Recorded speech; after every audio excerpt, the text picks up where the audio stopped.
So gas is on, water out is on, water in is off.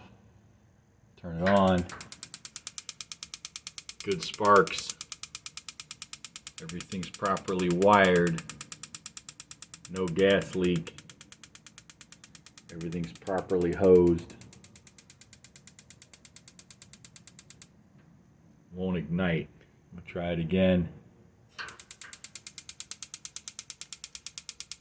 Good spark, good battery, no ignition. This I've replaced 4 times now. They're all good. They all test good. They're not getting the signal to open the valve.